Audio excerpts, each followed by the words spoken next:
जाके प्रिय न राम वैदेही तजहु तात कोटि बैरी सम यद्यपि परम स्नेही तजहु पिता प्रहलाद विभीषण बंधु भरत महतारी। इस वाक्य का अर्थ ये है कि किस प्रकार से ईश्वर के विमुख माता पिता गुरु इन सबको भी त्यागा जाता है। आज की इस कथा में यह दिखाया जाएगा आप लोगों को कि किस प्रकार से राजा बलि ने अपने गुरु का त्याग किया और अपने जीवन का उद्धार किया। तो प्रेम से सुनिए डॉक्टर श्याम सुंदर पराशर जी की यह अनमोल कथा और प्रेम से बोलिए श्री राधे राधे। अधिकारी नहीं बना तो दूसरे को वेद पाठ पढ़ा करके कैसे उसका कर्म कांड करा सकता है। इसलिए वामन भगवान का अद्भुत उत्सव मना यज्ञोपवीत संस्कार का। जो भिक्षा मिलती है बटुक को वो अपने गुरुदेव को भेंट करता है। तो जो भी भिक्षा मिली वो गुरु जी को सौंपी। बृहस्पति जी बोले सुनो बटुक जी महाराज, इतनी सी भिक्षा से हमारा काम नहीं चलेगा, हमें आपसे तीनों लोकों की संपदा भिक्षा में चाहिए। जाइए राजा बलि से मांग के लाइए। इस समय तीनों लोकों का राजा वही है। कहां मिलेंगे? बोले नर्मदा जी के किनारे यज्ञ चल रहा है उनका, वहीं मिलेंगे। ठीक है गुरुदेव। वामन भगवान खड़ाऊं पहन के चटपट करते छाता लगाए, बगल में आसन दबाए, चल दिए। अद्भुत झांकी हो रही थी। जैसे पहुंचे यज्ञशाला में, नर्मदा तट पर बलि के यज्ञ स्थल में, बलि की दूर से दृष्टि पड़ी। परम तेजस्वी छोटे से बटुक का दर्शन करके राजा बलि मुग्ध हो गए। ओहो, ये कौन तेजस्वी बटुक आ रहा है। उठ करके खड़े हो गए राजा बलि और सभी ब्राह्मणों के साथ आगे बढ़ करके प्रणाम किया और वामन भगवान का स्वागत किया। स्वागतम ते नमस्तुभ्यम ब्रह्मन किं करवामते ब्रह्मर्षीणाम तपः साक्षात् मन्ये त्वार्य वपुर्धरम्। बटुक जी आपका स्वागत है, आइए आइए, मैं आपकी क्या सेवा कर सकता हूं। आपको देखकर ऐसा लगता है जैसे तपस्या मूर्तिमती होके मेरे सामने खड़ी हो। अद्य नः पितरस्तृप्ताः अद्य नः पावितम कुलम। आपके आने से आज मेरे पितर तृप्त हो गए, मेरा कुल पवित्र हो गया, मेरा यज्ञ ही सफल हो गया। अब कृपा करके ये बताइए मैं आपकी सेवा क्या करूं, आपको क्या दूं। वामन भगवान मुस्कुरा के बोले राजन, हम तो बड़े संतोषी ब्राह्मण हैं, लेने देने की इच्छा से नहीं आए, सिर्फ आपकी महिमा सुन के आ गए। बड़ा नाम है आजकल आपका, जहां जाओ वहीं आपकी चर्चा। ये बलि जैसा महादानी, बलि जैसा तपस्वी तेजस्वी हमने नहीं देखा। तो बस आपकी इतनी प्रशंसा सुनी कि मेरे से रहा नहीं गया। मुझे लगा कि ऐसे महापुरुष के दर्शन करना चाहिए, बस चला आया। मुस्कुराता हुआ बलि ने कहा महाराज क्षमा कीजिए, ब्राह्मण का बेटा बिना मतलब के तो कहीं नहीं जाता। आप न जाने कितनी दूर से कहां से आए हैं, तो केवल मुझे देखने आए होंगे ये तो मैं नहीं मानता। कुछ न कुछ तो उद्देश्य मन में रहा होगा, इसलिए शर्माइए मत, जो मन में हो सो कह दीजिए। ब्राह्मण हो के मांगने में शर्मा रहे हो। ब्राह्मणों को सब लोग कहते जरूर हैं शर्मा जी, पर ब्राह्मण को कभी संकोच नहीं लगता। काहे की शर्म, जाने करी शर्म बाके बूटे करम। आहारे व्यवहारे च त्यक्त्य लज्जा सुखी भवेत्। इसमें शर्म नहीं करना चाहिए। भगवान बोले भाई जैसा नाम सुना था वैसे ही आपको पाया। मैं जब से आया हूं आप एक ही शब्द कहे जा रहे हैं, मांग लो, कुछ ले लो। अच्छा वैसे क्या दे सकते हैं आप? बलि ने कहा, गाम कांचनम गुणबद्धाम भ्रष्टम तथान्न पेयम उत वा विप्रकन्या। गाम माने गाय। ब्राह्मणों को गाय बहुत प्रिय होती है। एक से एक सुंदर गाय है मेरे पास। जो गाय आपको पसंद आवे प्रेम से ले जाइए और जितनी चाहे उतनी ले जाइए। भगवान बोले नहीं, गाय तो नहीं। तो कांचनम, सोना चाहते हैं, मैं आपको खजाने में ले जाके खड़ा कर देता हूं। जितना चाहिए, जो भी आपको आभूषण पसंद आवे प्रेम से ले जाइए। भगवान बोले आभूषणों में भी हमारी कोई श्रद्धा नहीं, हम ब्रह्मचारी आदमी हैं, सोना चांदी लेके क्या करेंगे। तो महाराज आप रहने के लिए मकान चाहते हो, आपके पास घर ना हो, बढ़िया बंगला बना करके आपको दूंगा, एयर कंडीशन। आप जैसा चाहें उतना बड़ा मकान बनवा लें, गुणवत धाम। भगवान बोले नहीं, अट्टालिकाएं भी हमको नहीं चाहिए। ओहो, अब समझ गया, आप मांगने में इतने शर्मा रहे हैं, मुझे लगता है कि आप बोने हो, ठिगने हो, किसी ने शादी नहीं की होगी तुम्हारी, तो विवाह करवाने आए हो क्या? देखो शर्माओ मत, मुझे बताओ, दुनिया में ढूंढ के लाऊंगा, ब्राह्मण की बेटी लाऊंगा और आप जैसी बोनी ही लाऊंगा, बढ़िया जोड़ा बनवाऊंगा, बस आप तो हामी भर दो। उतवा विप्र कन्याम। भगवान बोले ना बाबा, हम शादी विवाह करवा में ना आए। अरे तो फिर मांगने में क्यों शर्मा रहे हो? भगवान बोले वाह, बचस्तवे तज्जन देव सुनृतम कुलोचितम धर्मयुतम यशस्करम। राजन, तुम्हारे वचन तुम्हारे ही खानदान के अनुरूप हैं। तुम्हारे कुल में एक से एक महापुरुष हुए, यतो जातो हिरण्याक्षो चरण एक इमाम महीन। तुम्हारे पूर्वजों में हिरण्याक्ष हिरण्यकश्यप हुए हैं। क्या नाम था उनका भाई? और उनके बेटा प्रहलाद, ओहो कितने महान भक्त हो गए। और प्रहलाद के बेटा विरोचन परम दानी थे, और ऐसे विरोचन के बेटा बलि आप हैं। बलि घूर के देखने लगा, नेक सा तो ब्रह्मचारी दिख रहा है, पूरे खानदान को जानता है, हमारे पूरे वंश को जानता है। ये तो भैया किसी से कुछ लेना हो तो पहले उसकी तारीफ करना सीखो। और वामन भगवान को कुछ मांगना है, इसलिए बड़ी गजब की तारीफ करी, आपके खानदान में ऐसे हो गए, आपके कुल में ऐसे हुए। बलि जब प्रशंसा सुन सुन के गदगद हो गया तो हाथ जोड़ के बोला, महाराज अब मेरी प्रशंसा छोड़िए और आप बोलिए, आपको चाहिए क्या?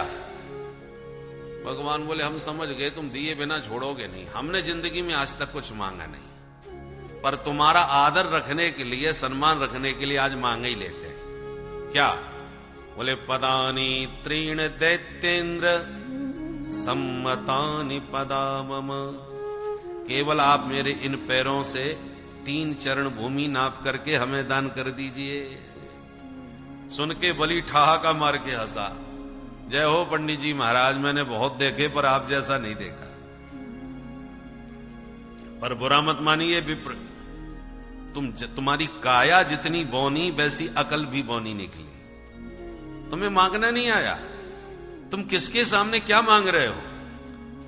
ब्राह्मण मुझसे मांगने वाले को जिंदगी में दोबारा कभी मांगना नहीं पड़ता। और तुमने भी मांगा तो 3 लोक के राजा के सामने 3 चरण भूमि। अरे पंडित जी महाराज, 3 चरण भूमि में एक कमरा भी नहीं बन पाएगा जिसमें आप आराम से रह सके। इतनी सी भूमि का क्या करेंगे आप? भगवान बोले हमने पहले ही कह दिया, हम बड़े संतोषी ब्राह्मण हैं,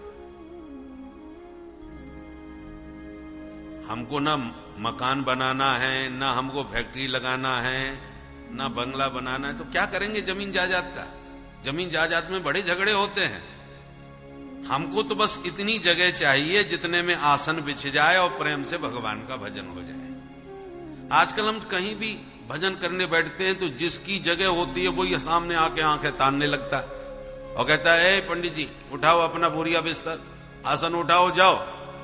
हम कहते हैं भैया थोड़ा भजन ही तो कर रहे हैं, थोड़ी देर बाद भजन करके चले जाएंगे। बोले नहीं नहीं महाराज, अभी भजन कर रहे हो, कल हनुमान जी लाके बैठाओगे, परसों मंदिर बनवाना चालू कर दोगे, कोई भरोसा नहीं।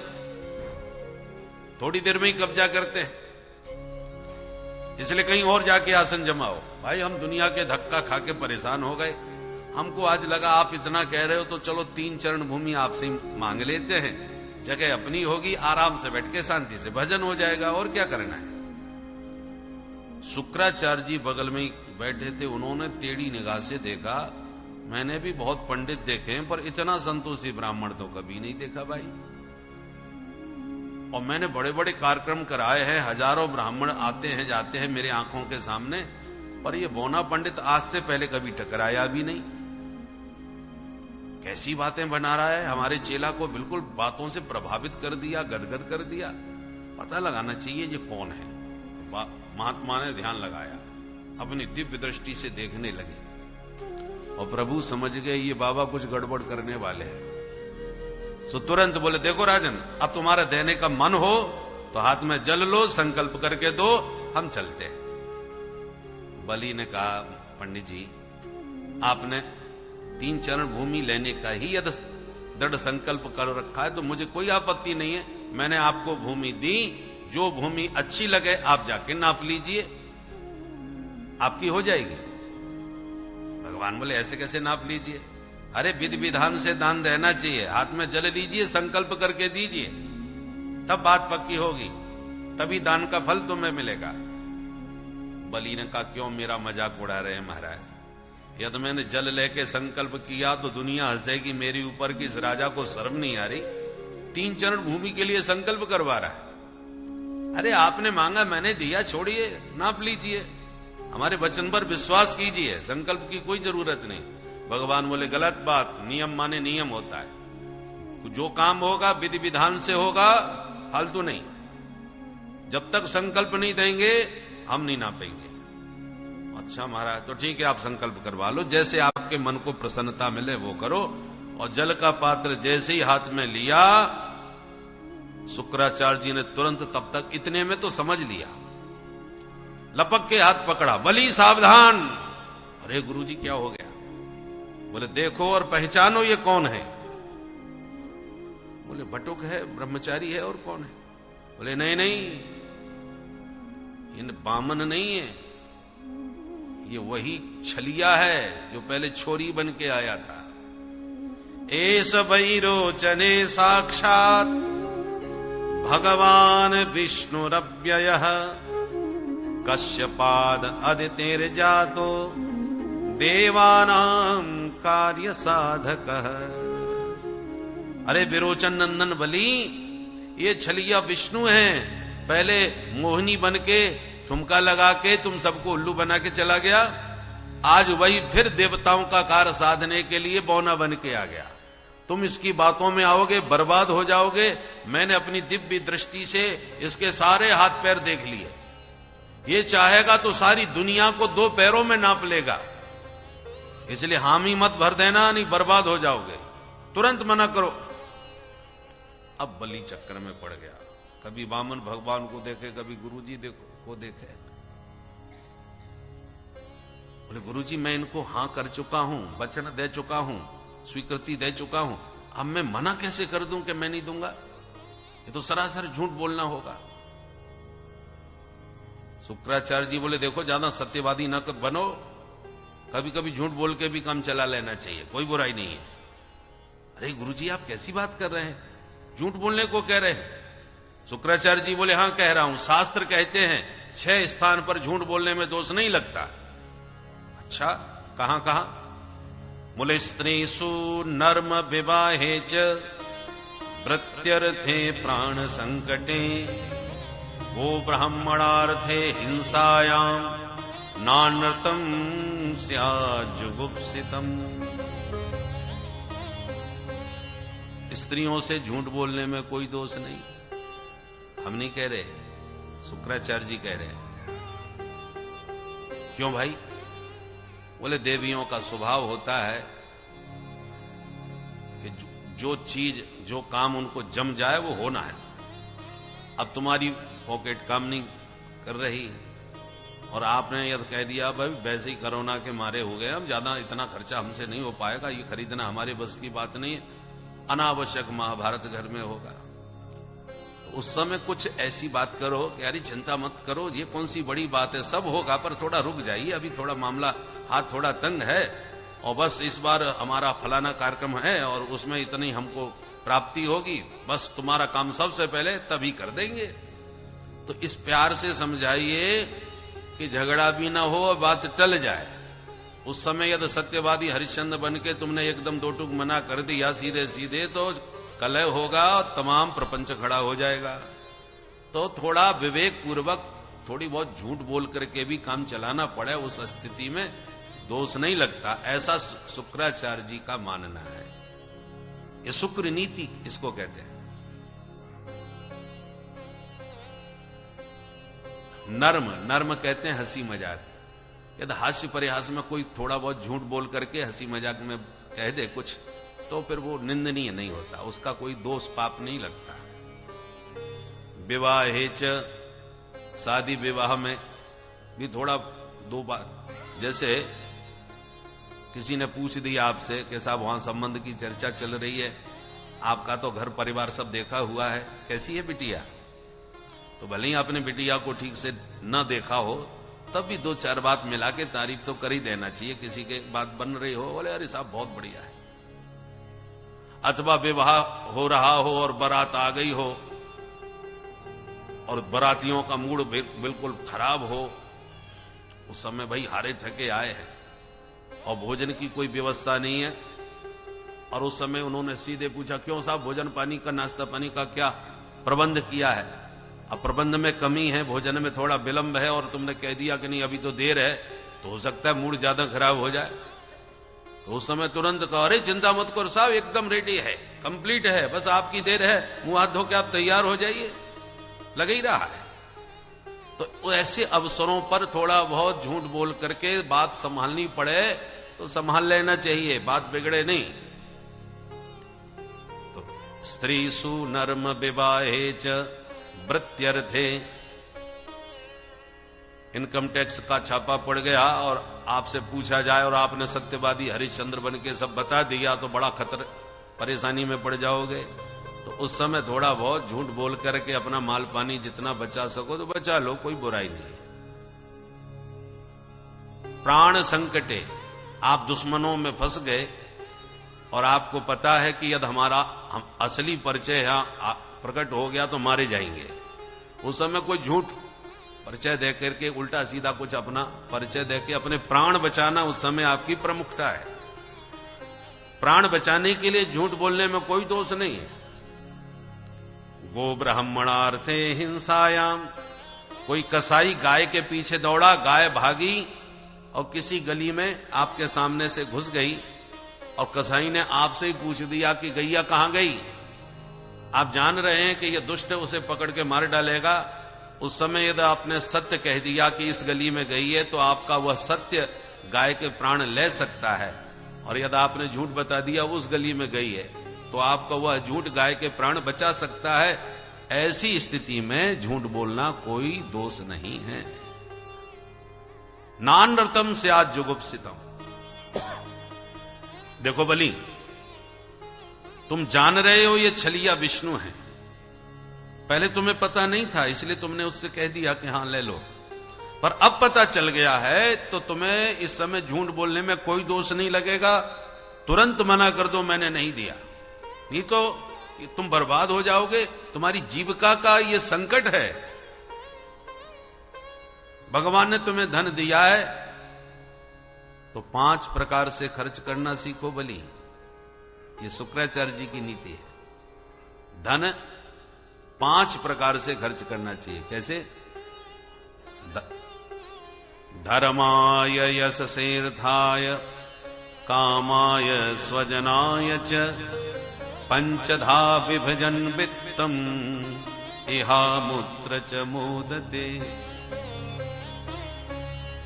पहला, यदि आप 1 लाख रुपया कमाते हैं तो 20-20 हजार के 5 हिस्से कर दो। पहला हिस्सा धर्माय, दान पुण्य में, धर्म कर्म में लगाओ, एक अंश। दूसरा अंश यश के लिए, ऐसा काम करके जाओ कि तुम्हारे जाने के बाद भी लोग तुम्हें याद रखें। कीर्तिर यस्य स जीवति, जब तक व्यक्ति की कीर्ति संसार में है तब तक वह जीवित है। बढ़िया मंदिर बनवाओ, बढ़िया धर्मशाला बनवाओ, कुछ भी, यश के लिए भी कुछ खर्च करना चाहिए। तीसरा अंश अर्थाय, वही पैसे से ही पैसा आता है तो अपने व्यापार पे खर्च करो, इनकम बनी रहना चाहिए। चौथा कामाय, केवल कमाते ही मत रहो, अपने ऊपर भी खर्च करो, खाने पीने पर, पहनने ओढ़ने पर, गाड़ी, अपनी सुख सुविधाओं के ऊपर चौथा अंश खर्च करना चाहिए। और 5वां अंश स्वजनाय च, आपत्ति विपत्ति के लिए सुरक्षित रखना चाहिए। और केवल आप पर ही नहीं, आपके बंधु बांधवों पर भी कोई संकट आवे तो उनकी सहायता के लिए भी एक अंश रखना चाहिए। पंचधा विभजन वित्तम, इस प्रकार से अपने वित्त का जो 5 प्रकार से विभाग करके खर्च करते हैं, इहा मुत्र च मोदते, इस संसार में भी सुखी रहते हैं और परलोक में भी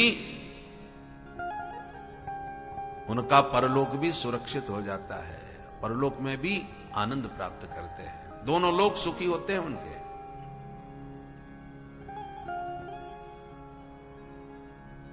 परंतु खूब प्रवचन किया, बलि ने हाथ जोड़ लिया, गुरुजी माफ करना, आज तक आपने हमेशा सत्य का उपदेश दिया, आज मुझे स्वार्थवश झूठ बोलने को कह रहे हैं, मैं तो झूठ नहीं बोल सकता, क्योंकि नहीं असत्यात परो अधर्मः, मुझे झूठ के बराबर दूसरा कोई पाप नजर नहीं आता। और एक बात बताइए गुरुदेव, यदि ये ब्रह्मचारी है तो 3 चरण भूमि लेके चलता बनेगा, और यदि ये साक्षात विष्णु है जैसा आप कह रहे हैं, तो गुरुदेव इससे बड़ा सौभाग्य क्या मिलेगा कि दाता एक राम, भिखारी सारी दुनिया, सारा संसार जिससे हाथ पसार करके, झोली पसार के मांगता हो, वो सबको देने वाला जगन्नाथ आज मेरे सामने हाथ पसार रहा है और आप मुझे मना कर रहे हो देने के लिए। मेरे दोनों हाथ में लड्डू हैं, चाहे ये ब्रह्मचारी हो चाहे विष्णु हो, दोनों परिस्थिति में मैं इनको दूंगा, ये मैंने निर्णय ले लिया। अब गुरुजी भयंकर क्रोध में, मूर्ख, इतनी देर से तुझे समझा रहा हूं, तेरी समझ में नहीं आता, अपने आप को बहुत पंडित समझने लगा है। साफ देता हूं तुझे बलि, अजरात भ्रष्यते श्रियः, बहुत जल्दी तू श्रीहीन हो जाएगा, तेरा सर्वस्व समाप्त हो जाएगा। साफ दे दिया गुरुजी ने, पर बलि विचलित नहीं हुए। बड़ी भारी समस्या बलि के सामने, एक तरफ गुरु एक तरफ गोविंद, अब गुरु गोविंद दोनों खड़े, अब बलि बेचारे धर्म संकट में पड़े कि गोविंद को दूं या गुरु की मानूं। परंतु अंत में बलि ने गोविंद का ही पक्ष रखा, गुरु की नहीं सुनी। बलि गुरु तजो कंत ब्रज बन तन, भय मुद मंगलकारी, जाके प्रियन राम बैदेही, तजिए ताहि कोट बैरी सम, यद्यपि परम स्नेही। गुरुजी मैं तो इनको दूंगा चाहे सर्वस्व चला जाए। तो गुरुजी तो साफ दे के चले गए। वामन भगवान धीरे से बोले, भैया गुरु चेला झगड़ा तो करो मत, देना है तो दो, नहीं तो हम भी चलते हैं, हमें तुमसे कुछ नहीं चाहिए, हम पहले ही मना कर रहे थे भाई आपसे, आपने जिद करी तो हमने मांग लिया, हमें क्या जरूरत। बलि ने हाथ जोड़ के कहा, क्षमा करें प्रभु, हम गुरु चेला में तो खटपट होती रहती है, आप तो अपना संकल्प करवाइए। तो ठीक है, हाथ में जल लीजिए। पुनः जल पात्र जब बलि ने उठाया तो शुक्राचार्य जी को लगा मेरे करे धरे पर सब पानी फिरने वाला है, क्या करूं? तो पात्र के जिस छिद्र से जल निकलने वाला था उसी छिद्र में छुप करके शुक्राचार्य जी छिद्र अवरुद्ध करके बैठ गए कि पानी की बूंद भी न गिरे।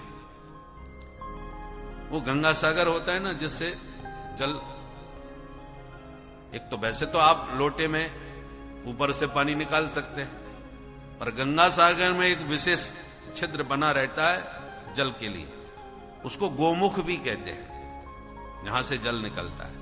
तो गोमुख से यदि आप जल लेकर के कार्य करते हैं तो वो गंगा जल का स्वरूप माना गया है। ऊपर से पानी लेंगे तो वो सिर्फ पानी है, और उस गोमुख से यदि जल लेते हैं तो वो गंगा जल है। तो उसी छिद्र में शुक्राचार्य जी घुस के बैठ गए कि मैं पानी की बूंद नहीं गिरने दूंगा तो संकल्प ही नहीं हो पाएगा। अब बलि इधर उधर करे, पानी न गिरे। वामन भगवान बोले राजन, लगता है तुम्हारा बर्तन जंग खा गया, रखा रखा, लाओ मुझे दो, मैं ठीक करूं।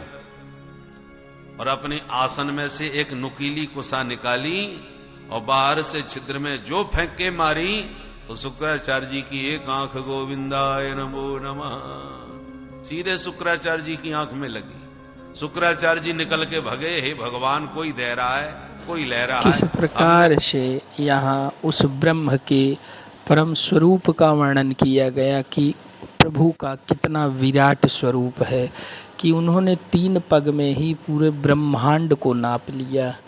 तो इस अनुपम दृश्य का आप लोग अनुभव कीजिए कथा के माध्यम से। जय जय श्री राम। भगवान बोले बलि अब संकल्प हो चुका है, हमें प्रणाम करो, हम नापेंगे। और जैसी प्रभु को प्रणाम किया भगवान ने तत्काल अपना विराट रूप प्रकट कर दिया। बोल विराट नाप डाले, अतल वितल सुतल तलातल महातल रसातल और पाताल में पहुंच गया चरण। और फिर जब ऊपर चरण उठाया तो भू भुव स्व मह जन तप और सत्य ब्रह्मलोक को भी पार करके ब्रह्मांड कटाह के गोलक में छेद कर दिया भगवान ने अपने श्री चरण के अंगूठे से। ब्रह्मांड में छिद्र हो गया। भगवान वामन के पैर के अंगूठे से जो ब्रह्मांड कटाह में छेद हुआ तो ब्रह्मांड के बाहर की चिन्मय जलधारा उस छिद्र से नीचे गिरी और भगवान वामन के चरणों को धोती हुई नीचे आई। तो ब्रह्मलोक में ब्रह्मा जी ने उस चरणोदक को अपने कमंडलू में धारण कर लिया। विष्णुपदी गंगा के नाम से वही जलधारा प्रसिद्ध हुई। ब्रह्मा जी ने उस जलधारा को अपने कमंडलू में लिया। फिर ब्रह्मा जी के कमंडलू से वह जलधारा नीचे गिरी तो ध्रुव मंडल में होती हुई सप्तऋषि मंडल से होती हुई स्वर्ग में आ गई। स्वर्ग में आके उस जलधारा के 4 विभाग हो गए, सीता, अलकनंदा, चक्षु और भद्रा। उसमें अलकनंदा नाम की जो जलधारा है वो भगीरथ की प्रार्थना पर शिव जी की जटाओं में होती हुई संपूर्ण भारतवर्ष को पवित्र बनाती हुई अंत में खारे सागर में जाकर के विलीन हो गई, जिसको गंगा सागर कहा जाता है। बोल गंगा मैया की जय। उस समय जामवंत जी बहुत जवान थे।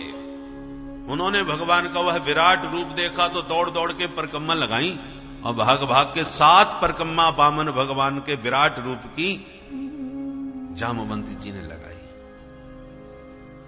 और इधर भगवान ने तुरंत गरुड़ को आदेश दिया, बंदी बनाओ इस बलि को। बलि, तुमने 3 चरण भूमि का संकल्प दिया है, अभी मैंने 2 चरण नाप लिए हैं, तीसरा चरण बताइए कहां रखूं।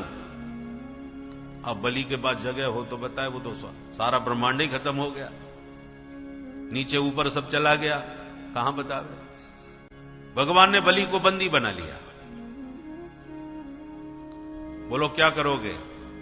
याद रखना बलि, एक बार जो संकल्प कर लिया उसे जो पूरा नहीं करता नरक में जाता है।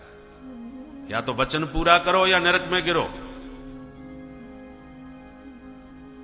ब्रह्मा जी धीरे से बोले, प्रभु ये आप क्या कर रहे हैं। जो आपको तुलसी दूर्वा चढ़ा देता है उस पर आप निछावर हो जाते हैं, सब कुछ दे डालते हैं, और जिस बेचारे ने अपना सर्वस्व आपको नौछावर कर दिया उसे आप बांध के नरक का डर दिखा रहे हैं। भगवान मुस्कुरा के ब्रह्मा जी को इशारा किए, मेरी कृपा थोड़ी ऐसी ही है, देखते जाओ। बलि से फिर आंख दिखाने लगे, अब जल्दी निर्णय करो। बलि ने कहा, ये बताओ महाराज, धन बड़ा होता है कि धनवान? भगवान बोले, बड़ा तो धनवान होता है, क्योंकि धन का वो मालिक होता है। तो बलि ने कहा, सरकार आपने 2 चरणों में अभी मेरा धन ही धन नापा है, मैं धनवान तो अलग बैठा हूं। अब तीसरे चरण को मेरे माथे पर रख करके मुझ धनवान को भी स्वीकार कर लीजिए। 2 चरणों में धन ले लिया, तीसरे चरण में इस धनवान को भी स्वीकार करें। भगवान खुश हो गए, बारे बलि, तूने अपने आप को भी दान कर दिया मुझे, आज से तेरा नाम दानियों में अग्रणी होगा। जो अपने आप को भी दे देता है उसी को कहते हैं बलिदान। कोई राष्ट्र के लिए बलिदानी बलिदान कर देता है, तो कोई धर्म के लिए बलिदान कर देता है। बलि की तरह जो अपने जीवन को भी दान कर दे, उसी का नाम बलिदान होता है। बोल भक्त वत्सल भगवान की जय। भगवान बोले, बलि मांगो क्या चाहते हो, हम तुमसे बड़े खुश हुए। बलि ने कहा, सरकार मुझे तो आपकी ये बटुक छवि बड़ी प्यारी लग रही है, मैं तो बस यही चाहता हूं कि जीवन भर निरंतर आपका यह रूप निहारता रहूं। भगवान बोले, तो तेरे सामने ऐसे ही खड़े रहे। बड़ा विचित्र वरदान मांगा भाई। चल तुम भी क्या कहोगे, हमने भी तुम्हें वचन दिया, आगामी मनवंतर के तुम इंद्र बनोगे, पहला आशीर्वाद। और जब तक इंद्रासन तुम्हें प्राप्त नहीं होता, तब तक तुम सुतल लोक के राजा बन के राज्य करो, और तुम्हारे द्वार के दरबारी प्रहरी बन के हम इसी रूप में सदा खड़े रहेंगे। तो सदा सन्निहितम वीर तत्र माम द्रक्ष्यते भवान। जब दरवाजे पर खड़े रहेंगे तो 24 घंटे आप हमारे दर्शन प्राप्त करते रहना। बलि बड़े प्रसन्न हुए। प्रहलाद जी प्रकट हो गए, बोले, वाह प्रभु, आपने बड़ी कृपा करी, मुझे तो सिर्फ अपने हृदय से लगा के गोदी में बैठाया, पर धन्य है मेरा पौत्र जिसके माथे पर अपना चरणारविंद ही आपने स्थापित कर दिया। इससे बड़ा बड़भागी कौन होगा। भगवान बलि के साथ सुतल लोक में प्रविष्ट हो गए। बोल भक्त वत्सल भगवान की। सुखदेव जी कहते हैं, राजन, इस प्रकार से भगवान विविध अवतार लेकर के अपने भक्तों को परमानंद प्रदान करते हैं। एक बार एक सत्यव्रत नाम के मनु थे, स्नान करने गए। स्नान करने के बाद अंजलि में जल लेकर के सूर्य को अर्घ दे रहे थे, पर जैसी अंजलि में जल लिया तो उसमें एक छोटी सी मछली आ गई, तो उन्होंने पानी फेंक दिया। फिर दोबारा जल लिया तो वही मछली फिर आ गई। फिर फेंकना चाहा तो तुरंत मछली बोल पड़ी, सुनिए सुनिए राजन, मुझ पर कृपा कीजिए। तो चौंके, क्या चाहते हो?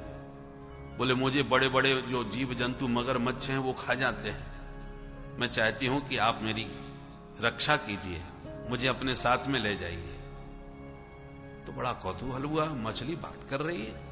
तो उन्होंने वो जल सहित मछली को अपने कमंडलू में धर लिया और अपने सूर्य भगवान की उपासना करके संध्या बंदन करके स्नान के बाद लौट के घर आए। घर आके देखा तो वो मछली इतनी बड़ी हो गई कि कमंडलू में बन नहीं पा रही। तुरंत बोली, महाराज ये पात्र थोड़ा छोटा है, मेरे लिए कोई अच्छी सी जगह बनाओ। तो जो एक छोटा सा जलाशय था, राजाओं के महलों में होते हैं छोटे छोटे जलाशय, उसमें डाल दिया। शाम को देखा कि वो उसमें भी नहीं बन पा रही, इतनी बड़ी हो गई। तो थोड़ा बड़ा भारी जो सरोवर था उसमें डाल दी। थोड़ी देर बाद देखा कि वो इतनी बड़ी होगी, सरोवर में भी नहीं बन पा रही। तो राजा चौंक गए, मैंने मछलियां बहुत देखी पर इतनी जल्दी बढ़ती हुई मछली मैंने पहले कभी नहीं देखी। आप सामान्य मछली नहीं हो सकते, कृपा करके प्रभु बताएं आप कौन हैं। भगवान प्रकट हो गए। बोल मत्स्य भगवान की। भगवान उस मछली के रूप से ही चतुर्भुज रूप में प्रकट होके बोले, राजन तुम्हें कुछ विशेष बात बताने के लिए आया हूं।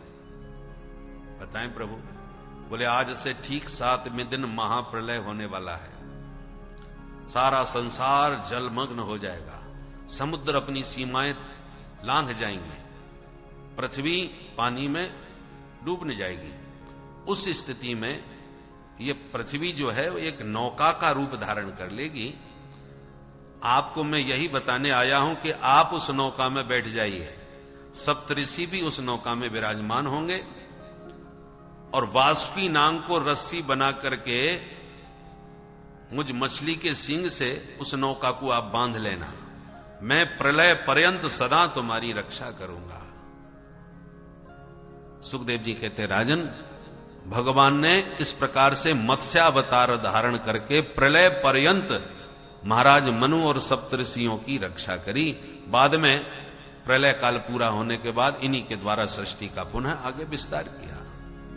तो इस प्रकार से मनमंत्रों में भगवान के विविध अवतार होते हैं और भक्तों को परमानंद प्रभु प्रदान करते हैं। अब सूर्य वंश में हुए राम जी और चंद्र वंश में हुए श्याम जी। तो आइए पहले थोड़ा सूर्य वंश की चर्चा कर लें, क्योंकि राम जी की चर्चा करना पहले जरूरी है, तब श्याम जी की चर्चा समझ में आएगी। क्योंकि राम चरित्र परम पवित्र, किंतु कृष्ण चरित्र महाविचित्र। तो विचित्र कन्हैया की कथा बाद में होगी, पहले पवित्र राम जी की चर्चा हो जाए।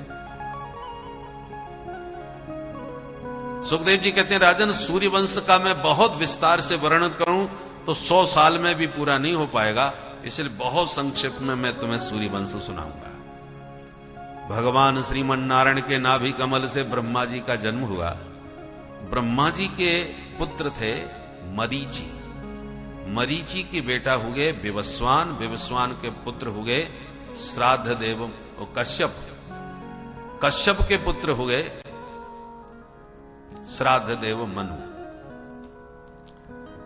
श्राद्ध देव मनु की श्रद्धा नाम की पत्नी थी, उनके कोई संतान नहीं हो रही थी।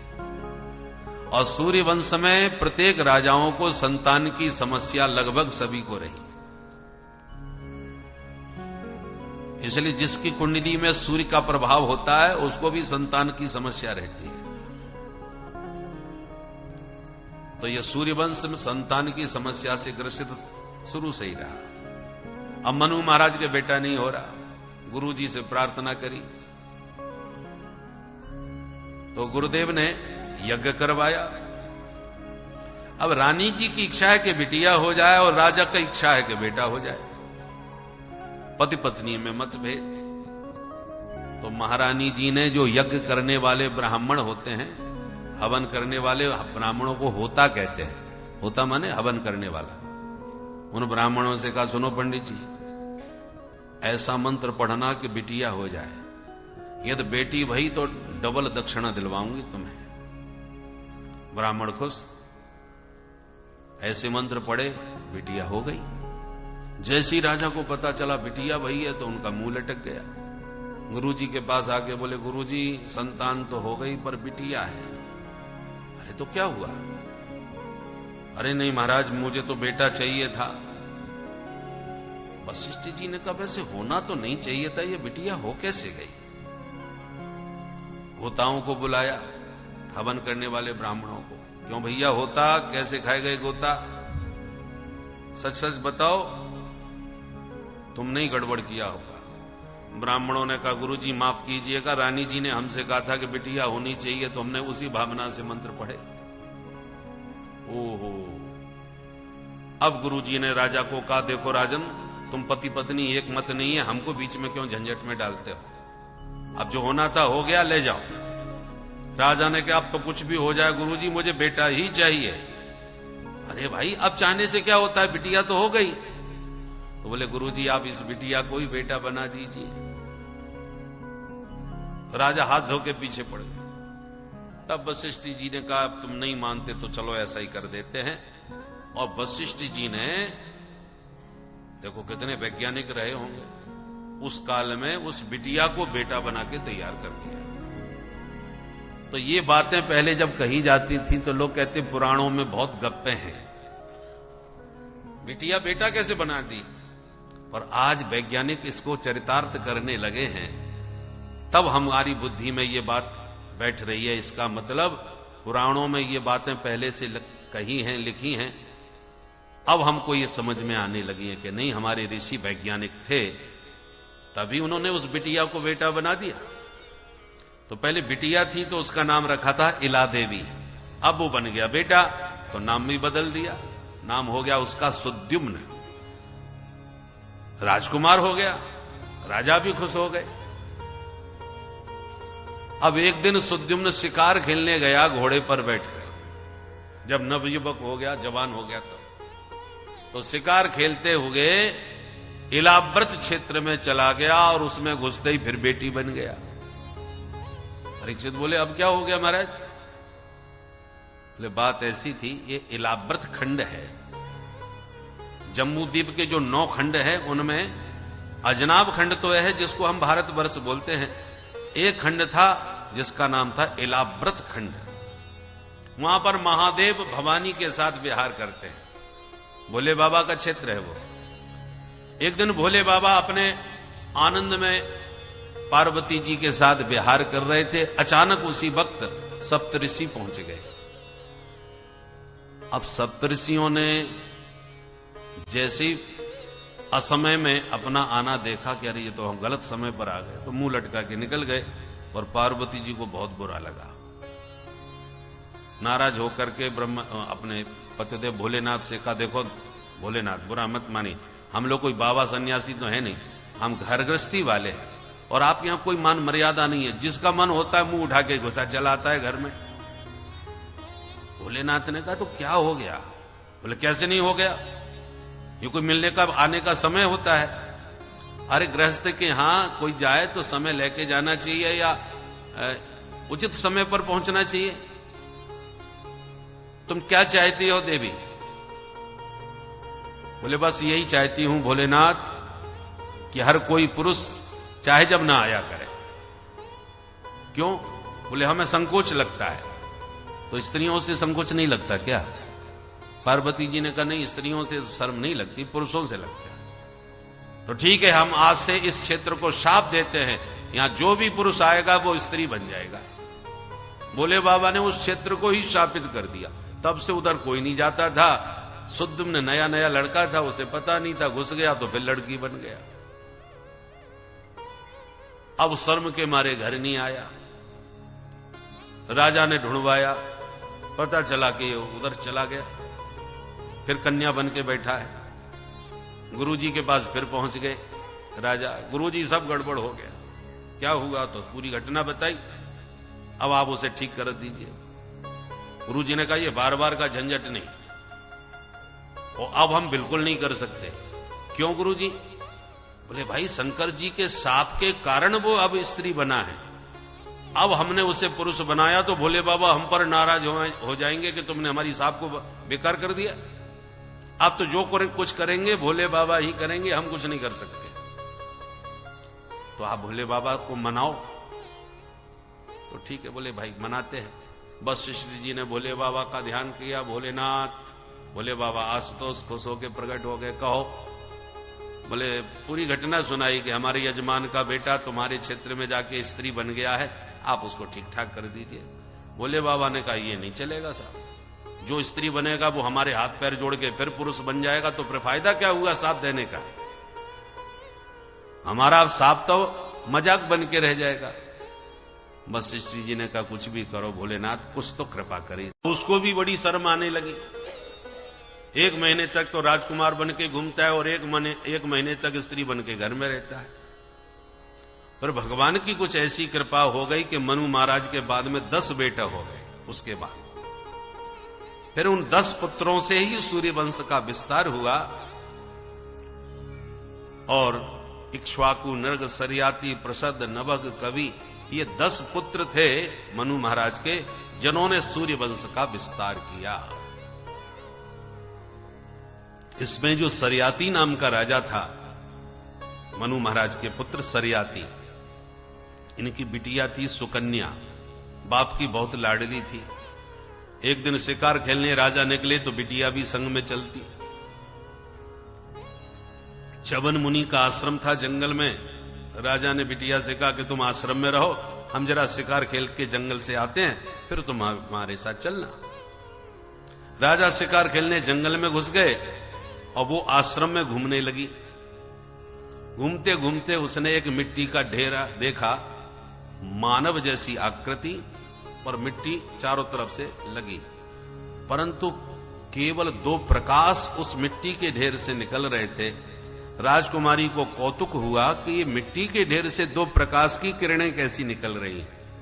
उसने एक बड़ा लंबा जंगल का झाड़ी का कांटा तोड़ा और दोनों में चुभो दिया, उसमें से खून की धारा निकल पड़ी।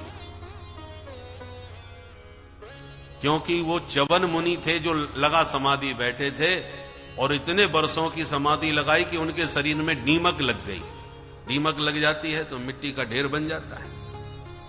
उस मिट्टी के ढेर में च्यवन मुनि बैठे थे, केवल उनकी 2 आंखें चमक रही थी। दोनों आंखें फोड़ दी।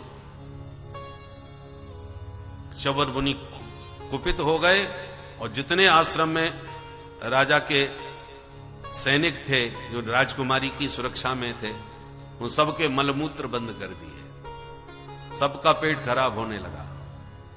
इधर राजा जब लौट के शाम को आए, बोले चलो, तो सब अपना पेट पकड़ के दिखाने लगे कि महाराज न जाने क्या हुआ, हमारा मलमूत्र रुक गया। अरे तो किसी ने कोई अपराध तो नहीं किया, ये महात्मा का आश्रम है, कोई गड़बड़ किया हो तो बताओ।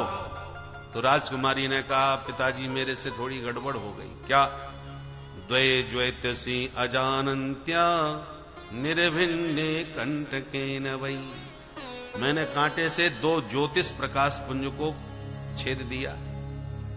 जब दिखाया कि देखो ये है, तब राजा दुखी हो गए। बेटा तूने महात्मा की आंखें फोड़ दी। च्यवन मुनि के चरणों में गिरे, गुरुदेव क्षमा करें, मेरी बेटी ने जो भी कुछ किया है अज्ञानता के कारण किया, मेरी पुत्री पर कृपा कीजिए। च्यवन मुनि बोले, राजन तुम्हारी बेटी ने तो गलती कर दी, पर मैं तो हमेशा के लिए अंधा हो गया। अभी जंगल में मुझ बुढ़े की कौन सेवा करेगा? राजा ने कहा, महाराज ये बेटी मैं आपको ही समर्पित करता हूं, जिंदगी भर आपकी सेवा करेगी। इसने अपराध किया है, इसका दंड भी इसको मिलना चाहिए। और राजा ने अपनी राजकुमारी सुकन्या का विवाह च्यवन मुनि के साथ कर दिया। बेटी च्यवन मुनि को सौंप के विवाह करके राजा चले आए, और मन में खिन्नता रही कि जो सबसे लाडली बेटी थी उसी का देखो कैसा संयोग बना, बुढ़े बाबा से विवाह करके आ गया। इधर च्यवन मुनि ने सोचा कि राजकुमारी से गलती तो हुई, पर उसका इतना बड़ा दंड तो उसे नहीं मिलना चाहिए। हम बुढ़े बाबा हैं, अंधे हो गए तो अपने सुख के लिए राजकुमारी का जीवन क्यों बर्बाद करें। महात्मा तपस्वी थे, ध्यान किया अश्विनी कुमारों का। ये देवताओं के डॉक्टर हैं, वैद्य। मंत्र पढ़ते ही प्रकट हो गए अश्विनी कुमार। कहिए महाराज। तो आदेश दिया कि हमें एकदम बुढ़े से जवान कर दो और बढ़िया सी हमको आंखें दे दो। तो एक कुंड में कुछ जड़ी बूटियां डाली और बुढ़े बाबा का दोनों ने एक एक हाथ पकड़ा, और जैसी डुबकी मारी तो बाहर जब निकले तो तीनों बिल्कुल एक जैसे। जैसे अश्विनी कुमारों का शरीर चमक रहा था, वैसे ही च्यवन मुनि भी नव यौवन संपन्न होकर के चमकने लगे। सुकन्या से कहा कि देवी अब पहचानो अपने पति को। वो बेचारी चक्कर में पड़ गई कि मेरी समझ में नहीं आ रही कौन है। तब अश्विनी कुमारों से कहा कि प्रभु आप ही कृपा करो, बता दो। तब अश्विनी कुमारों ने कहा, ये रहे तुम्हारे पति। अब तो सुकन्या बड़ी प्रसन्न हो गई। च्यवन मुनि बुढ़े से जवान हो गए, भगवान जाने कौन सा च्यवनप्राश खाया होगा। और इधर राजा के मन में आया कि बिटिया कैसे रह रही होगी, एक बार चल के देख आते हैं। दोबारा आश्रम में राजा आए तो च्यवन मुनि परम नवयौवन संपन्न उनके चरण दबाती अपनी पुत्री को देखा तो राजा का मूड खराब हो गया। दूर से ही चिल्लाते हुए बोले, अले हरी कुलटा, तूने दोनों खानदान का नाम काट मिट्टी में मिला दिया, दोनों की नाक कटवा दी। तमाम उल्टा सीधा बोलने लगे। तब सुकन्या मुस्कुराती हुई आके बोली, पिताजी नाराज मत होइए, ये कोई और नहीं आपके ही जमाई साहब हैं। बोले वो तो बुढ़े थे, तब पूरी कहानी सुनाई। तब पुत्री को हृदय से लगा के कहा, बिटिया माफ करना, मैं तो धोखे में आके न जाने तुमको क्या बुरा भला बोल दिया। च्यवन मुनि ने कहा, राजन अब एक काम तुम्हें करना है। क्या? कि अश्विनी कुमारों ने एक शर्त पर मुझे जवान बनाया है। किस शर्त पर? अश्विनी कुमारों को देवता लोग अपने साथ बैठा के भोजन नहीं कराते, उनसे घृणा करते हैं कि तुम डॉक्टर लोग हो, चीर फाड़ करते हो, दूर रहा करो। उन्होंने कहा है कि यदि देवताओं की पंक्ति में हमें भी भोजन करने का अधिकार तुमने दिला दिया तो हम तुम्हें जवान बनाएंगे। तो उन्होंने तो अपना काम कर लिया, अब हमारा काम है उनका भोजन पंक्तिबद्ध देवताओं के बीच कराना। इसके लिए तुम्हें यज्ञ करना पड़ेगा। सरियाती जी ने कहा, करूंगा महाराज। तो राजा ने विराट यज्ञ किया, यज्ञाचार्य बने च्यवन मुनि। तो च्यवन मुनि ने देवताओं की लाइन में ही अश्विनी कुमारों को बैठा दिया बीच में। और जैसी देवताओं के राजा इंद्र आए, इंद्र ने जब अपने बीच अश्विनी कुमारों को भोजन की पंक्ति में देखा, क्रुद्ध होकर के बोले, तुम्हारी ये हिम्मत! मारने के लिए वज्र उठाया। और जैसी वज्र उठाया, तुरंत हाथ में जल लेके च्यवन मुनि ने ऐसा मंत्र पढ़ के मारा कि इंद्र का हाथ ज्यों का त्यों रह गया, पत्थर हो गया। इंद्र घबरा गए, अरे ये क्या हुआ? च्यवन मुनि ने कहा, हमने किया है। क्यों किया? बोले, आप हमें वचन दो, हमेशा भोजन में आप इनको साथ बैठा के भोजन पवाएंगे, और जब तक वचन नहीं दोगे हाथ तुम्हारा ऐसे ही रहेगा हमेशा। इंद्र ने कहा, महाराज जो करना हो सो करवा लो, पर हाथ ठीक हो जाए मेरा। तब च्यवन मुनि ने उनका हाथ ठीक किया, और तब से अश्विनी कुमारों को भी भोजन की पंक्ति में अधिकार प्राप्त हो गया। बोल भक्त वत्सल भगवान की। ऐसे थे महाराज सरियाती। सरियाती जी के वंश में राजा रेवत हुए। रेवत के 100 पुत्रों में सबसे बड़ा था ककुदमी, उसकी बेटी का नाम था रेवती। राजा रेवत अपनी पौत्री रेवती जी को बहुत स्नेह करते थे। मैं इसके लिए सर्वोत्तम वर ढूंढूंगा, दुनिया में वैसा राजकुमार कोई ना हो। अब अपनी पौत्री के लिए एक से एक राजकुमार देखे, पर सब में कोई ना कोई कमी तो रहती है, और नेक भी कोई कमी नजर आवे सो फैल कर दे। अब बुद्धि काम ना करे कि किस राजकुमार से शादी करूं, तो बेटी को हाथ पकड़ के सीधे ब्रह्मलोक में ब्रह्मा जी के पास पहुंच गए। ब्रह्मा जी के यहां थोड़ा संगीत का कार्यक्रम चल रहा था, गाना बजाना चल रहा था। तो अब बड़े लोगों के पास जाओ तो समय देख करके बात करना चाहिए, ऐसे नहीं कि सीधे जाकर के अपनी बात कहना चालू कर दिया, शिष्टाचार है। तो राजा प्रणाम करके दूर बैठ गए। कार्यक्रम थोड़ी देर बाद संपन्न हुआ, तब जाकर के ब्रह्मा जी को प्रणाम किया। जब पूछा कैसे आना हुआ राजन, तब उन्होंने बिटिया का परिचय कराया। महाराज जी मेरी पौत्री है, मेरी बहुत लाडली है, मैं चाहता हूं इसके लिए संसार का सर्वोत्तम वर प्राप्त हो। मेरी बुद्धि काम नहीं कर रही, देखो लिस्ट बना के लाया हूं, इतने राजकुमार देख चुका हूं, अब आपसे पूछने आया हूं, आप बताइए किसके साथ मैं अपनी बिटिया का विवाह करूं। आप विधाता हैं, इसलिए आपके पास पूछने आया हूं। ब्रह्मा जी खूब हंसे। रेवत जी ने कहा, हम समस्या सुना रहे हैं और आप हंस रहे हैं, इसमें हंसने की क्या बात है। ब्रह्मा जी हंसते हुए बोले, राजन तुम जिन बच्चों की लिस्ट दिखा रहे हो ना, अब जब तक तुम लौट के जाओगे इनमें से कोई नहीं मिलेगा। क्यों? बोले तुम्हें पता होना चाहिए, तुम ब्रह्मलोक में आके बैठे हो। मेरे ब्रह्मलोक का 1 सेकंड जब होता है तब तुम्हारे मृत्युलोक के 1 लाख वर्ष बीत जाते हैं। काल की गति अलग अलग है। जब तक तुम जाओगे ना, इन बच्चों की तो छोड़ दो, तुम्हारे जमाने के पेड़ पौधे भी तुम्हें कहीं नहीं नजर आएंगे। सारी प्रकृति बहुत कुछ बदल गई होगी, युग के युग बीत गए होंगे। अब राजा बेचारे सिर पकड़ के रहे, हे भगवान तो अब मेरी बिटिया का क्या होगा। बोले अब कुछ नहीं हो सकता, अब एक काम करो, तुम सतयुग के हो, जाते जाते जब तक तुम वहां पहुंचोगे मृत्युलोक में तब तक आ जाएगा द्वापर, और द्वापर में अवतार होने वाला है शेषावतार बलराम जी महाराज आएंगे, आप उन्हीं के साथ अपनी बिटिया का विवाह कर देना। ठीक है महाराज। पौत्री को लेके भागे वापिस। इधर भगवान कृष्ण का अवतार हो चुका था, तो कन्हैया के बड़े भैया दाऊ दादा बलराम जी के साथ जाकर के रेवत महाराज ने अपनी पौत्री रेवती जी का विवाह कर दिया। सतयुग के व्यक्ति 21 हाथ लंबे हुआ करते थे, द्वापर के 7 हाथ के, कलयुग में 3.5 हाथ के रह गए। युग के अनुसार शरीर के स्वरूप भी बदलते रहते हैं। तो विवाह तो कर दिया बलराम जी के साथ, परंतु रेवती जी 21 हाथ लंबी और बलराम जी 7 हाथ के। दूल्हा दुल्हन का विवाह होकर के जब भामर पड़ने लगी तो कन्हैया आनंद लेने लगे। दाऊ जी से इशारे में कहते हैं, दाऊ दादा बड़ी बहू के बड़े भाग्य, बड़ी बहू के बड़े भाग्य। भैया विवाह शादियों में थोड़ा हास्य प्रयास होता ही है।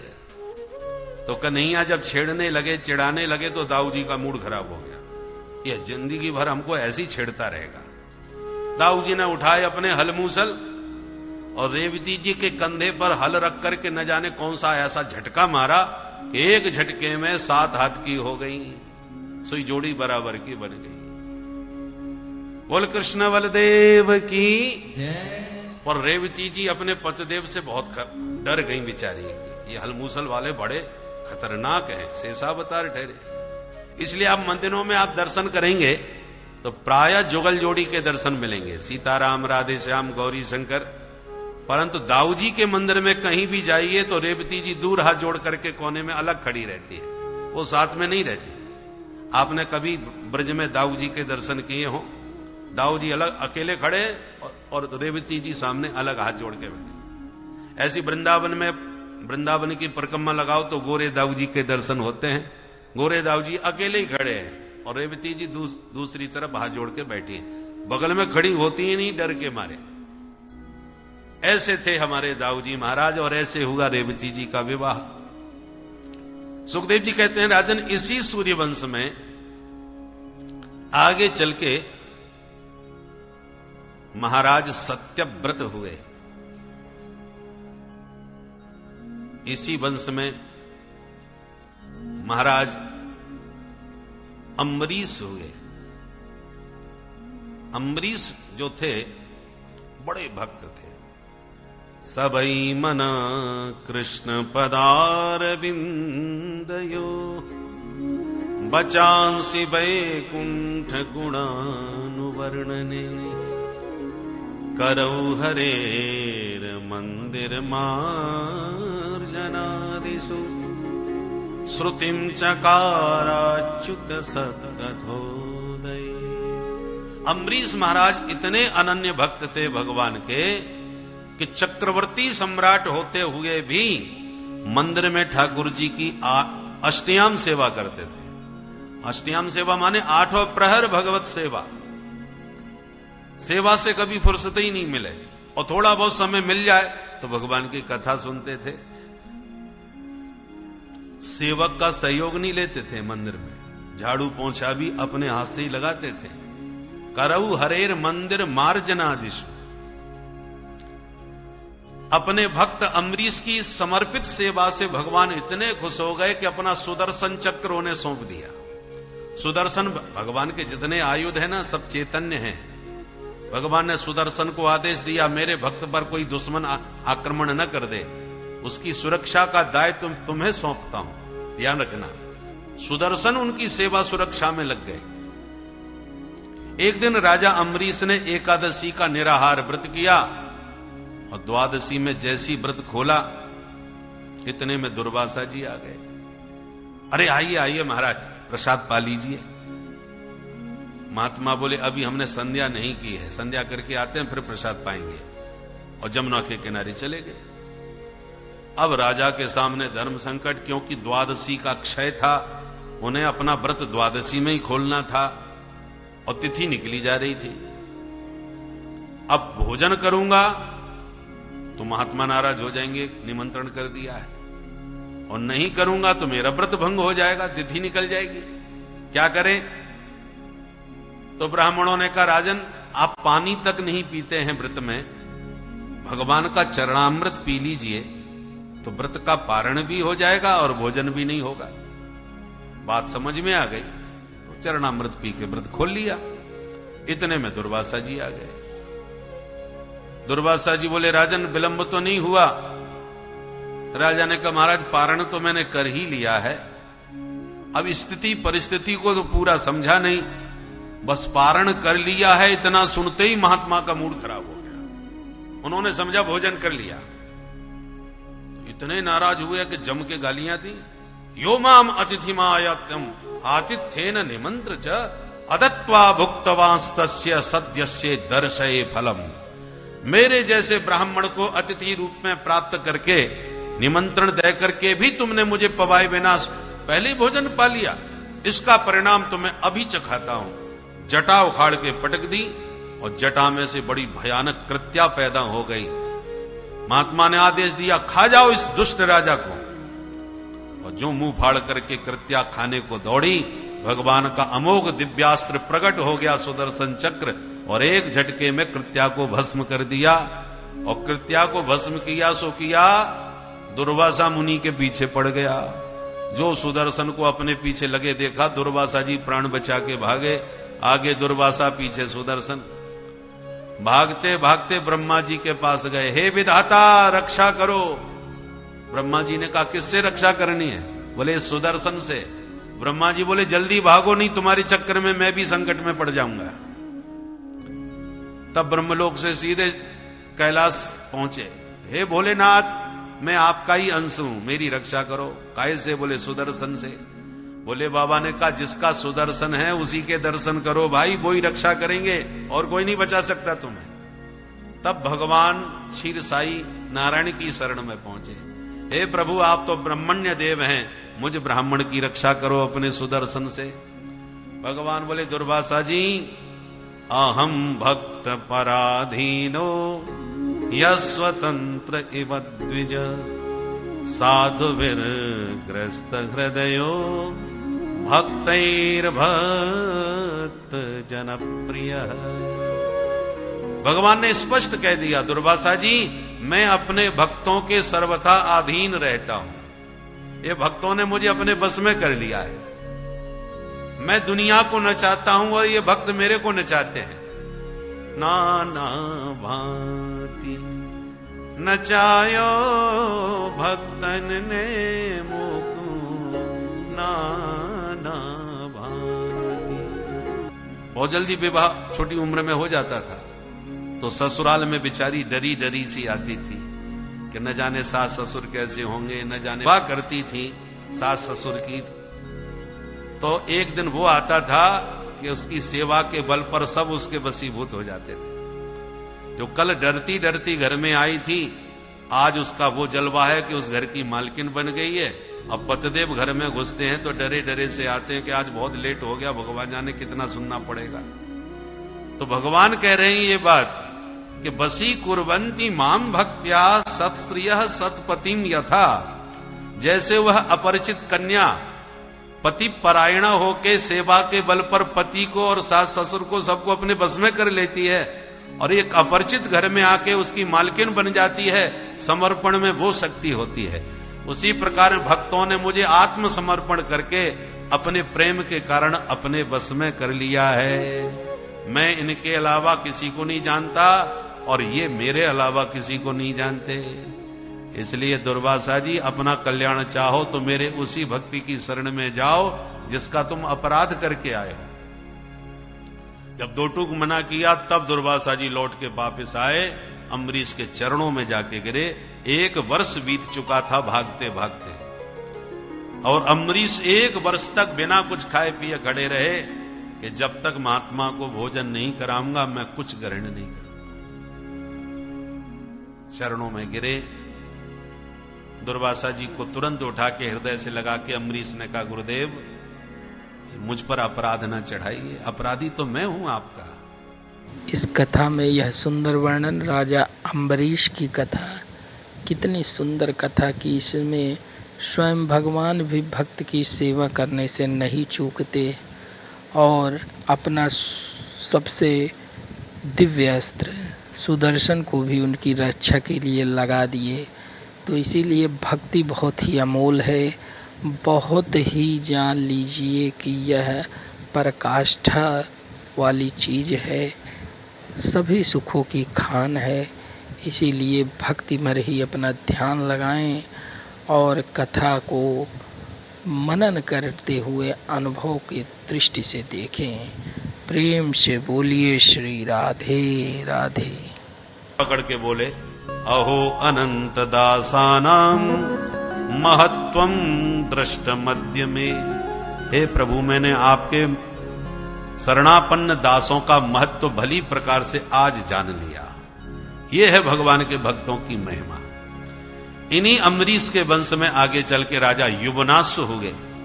युवनासु के भी कोई संतान नहीं हुई, इन्होंने भी यज्ञ करवाया। यज्ञ लगभग सफल हुआ, किंतु जिस दिन यज्ञ संपन्न होने वाला था उसी रात बड़ी तेज लगी प्यास राजा को। तो आधी रात पर प्यास लगी और सब ब्राह्मण यज्ञ के आराम से सो रहे थे, मध्य रात्रि का समय। अब किसी सोते हुए ब्राह्मण को जगाना उचित नहीं लगा, तो यज्ञशाला का एक घड़ा उठा करके उसका पूरा पानी पी गए। सवेरा हुआ, जब ब्राह्मणों ने घड़ा देखा तो खाली पड़ा। तो ब्राह्मणों ने पूछा, इसमें जल भरा था, कहां चला गया भाई? राजा ने कहा, नाराज मत होना महाराज, रात में प्यास लगी तो अपने राम ने पी लिया, चलो और भर लो। ब्राह्मणों ने कहा, हमसे क्यों नहीं पूछा? ये एक यज्ञ की बात है, यज्ञ की हर सामग्री विधि विधान पूर्वक रखी गई थी, पर क्या हो गया? अरे हो क्यों नहीं गया? हमने मंत्र पढ़ पढ़ के उस कलश में जल छोड़ा था, वो मंत्र पढ़ा पानी रानी को पिलाना था, क्योंकि रानी पानी पीते ही गर्भवती हो जाती।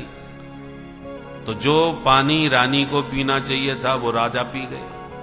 अब राजा सुन के डर गए, महाराज तो अब क्या होगा? ब्राह्मणों ने कहा, भगवान जाने क्या होगा, पर हमारा मंत्र बेकार नहीं होगा, इसकी तो गारंटी है। परिणाम यह हुआ कि पानी पीने से राजा की ही 9 महीने की छुट्टी हो गई। अब समस्या खड़ी हो गई, राजा के पेट में बच्चा, शर्म के मारे बेचारे बाहर न निकले। परंतु ऋषियों ने, ब्राह्मणों ने जैसे तैसे जब 9 माह पूरा हुआ तो बाई कुक्षी का भेदन करके शल्य चिकित्सा माने ऑपरेशन के द्वारा विधि विधान पूर्वक बच्चे का जन्म कराया और जच्चा बच्चा दोनों को बचाया। राजा भी बच गए, बच्चा भी हो गया। बोलो राधे राधे। परंतु एक दूसरी समस्या खड़ी हो गई। बच्चा जब पैदा होता है तो रोता है और उसे मां का दूध पिलाया जाता है। अब बाबूजी का बच्चा हो तो गया, इसका लालन पालन कैसे हो, ये दूसरी समस्या खड़ी हुई। इसका भरण पोषण कैसे होगा? तो देवराज इंद्र प्रकट होकर उस बच्चे के मुंह में अपनी अंगुली देते हुए कहा, माम धाता वत्स समारोधी, बेटा रो मत, हम तुम्हारी रक्षा करेंगे। इसलिए उस बच्चे का नाम पड़ गया मानधाता। ये मानधाता नाम का बालक जो है वो बड़ा भारी चक्रवर्ती सम्राट और बड़ा शक्तिशाली राजाओं में इसका नाम हुआ, जो यौवनासु के ही पुत्र थे। मानधाता की 50 बेटियां सौभरी मुनि को ब्याही। इसी वंश में राजा हरिश्चंद्र हुए। हरिश्चंद्र के रोहित हो गए, रोहित के बाहुक हो गए, बाहुक के सगर हुए। सगर की एक रानी का एक बेटा, दूसरी रानी के हजारों बेटा हुए। पर उन बच्चों ने कपिल भगवान का अपमान किया, इसलिए उनकी दृष्टि से भस्म हो गए।